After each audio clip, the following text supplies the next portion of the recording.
26 अक्टूबर को कतर में Indian navy के 8 रिटायर्ड अफसरों को फांसी की सजा का फैसला सुनाया गया, जिसके बाद से ये मामला गरमाया हुआ है। दोनों देशों के बीच भी इस समय तनाव की स्थिति बनी हुई है। कतर एक ऐसा देश है जो भारत के कतरन के बराबर भी नहीं है, लेकिन भारत को ही आंख दिखाता हुआ नजर आ रहा है। एक वक्त ऐसा था जब कतर मछुआरों का देश था, लेकिन आज कतर एक अमीर देश है। लेकिन इसके बावजूद भी अगर आज के दौर में कतर और भारत की तुलना करें तो जमीन आसमान का फर्क देखने को मिलेगा। सबसे पहले बात करते हैं दोनों देशों की सैन्य ताकतों की। ग्लोबल फायर पावर की रिपोर्ट के मुताबिक भारत पूरी दुनिया में सैन्य ताकतों के मामले में चौथी पोजीशन पर है, वहीं कतर 65वीं पोजीशन पर है। कतर के पास जहां 86,550 सैनिक है और 15,000 रिजर्व, तो वहीं भारत के पास 51,32,000 सैनिक है, जिनमें 11,55,000 रिजर्व सैनिक भी शामिल है। कतर की सेना के पास कुल 138 टैंक है, वहीं भारतीय सेना के पास टैंकों की कुल संख्या 4,614 है। मिलिट्री व्हीकल्स की बात करें तो कतर के पास 8,208 मिलिट्री व्हीकल्स है, वहीं भारतीय सेना के पास इनकी संख्या 1,08,82 है।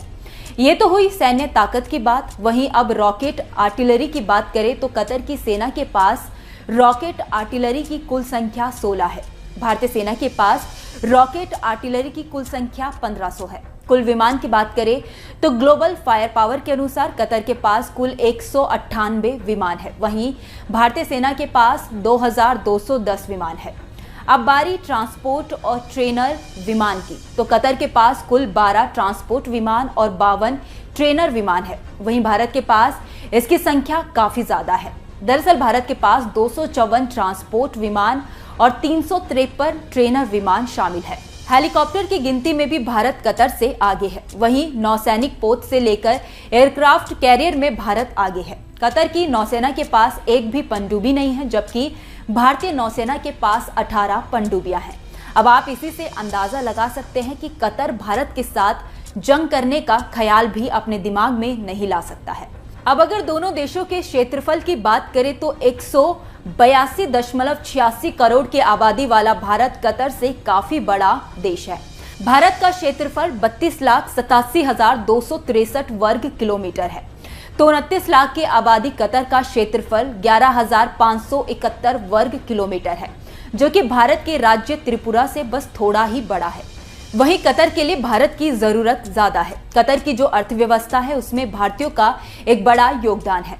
भारत सबसे ज्यादा मात्रा में कतर से गैस खरीदता है।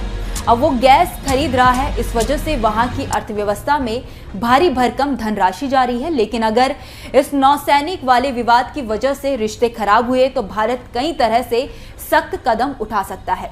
उन्हीं कदमों में से एक होगा कतर से गैस लेना बंद करना। असल में भारत तो एक ग्राहक के रूप में किसी दूसरे खाड़ी देश से अपनी गैस की आपूर्ति पूरी कर सकता है, लेकिन जो नुकसान कतर को होगा उसकी भरपाई शायद वो लंबे समय तक ना कर पाए। भारत और कतर के बीच कारोबार में भी साल दर साल 63% की बढ़ोतरी हुई है। वित्त वर्ष 2021 से 2022 में भारत और कतर के बीच 15.3 अरब डॉलर का कारोबार हुआ। इसके अलावा शायद ये बात भी कम लोगों को ही पता है कि अगर भारत और कतर के रिश्ते बिगड़ते हैं तो उस स्थिति में कतर का जो इंफ्रास्ट्रक्चर है उस पर भी इसका गहरा प्रभाव पड़ेगा। भारत के कई मजदूर कतर में ही मजदूरी करने के लिए जाते हैं। ऐसे में ये कहना गलत नहीं होगा कि कतर में जो इंफ्रास्ट्रक्चर का विकास हो रहा है उसमें भारतीय मजदूर का एक बड़ा योगदान है। ऐसे में अगर रिश्ते खराब होते हैं तो भारत अपने नागरिकों को वापस बुला सकता है। उस स्थिति में कतर को एक और बड़ा झटका लगेगा। वहीं Qatar chamber of commerce and industries के मुताबिक 6,000 से ज्यादा छोटी बड़ी भारतीय कंपनियां कतर में कारोबार कर रही हैं। Infrastructure, communication, information technologies, energy sector में भारतीय कंपनियों का दबदबा है। दूसरी ओर कतर भारत से अनाज, गेहूं, तांबा, लोहा और इस्पात, सब्जियां निर्यात करता है। अगर दोनों देशों की हालत बिगड़े तो कतर इन सभी चीजों के लिए तरस जाएगा।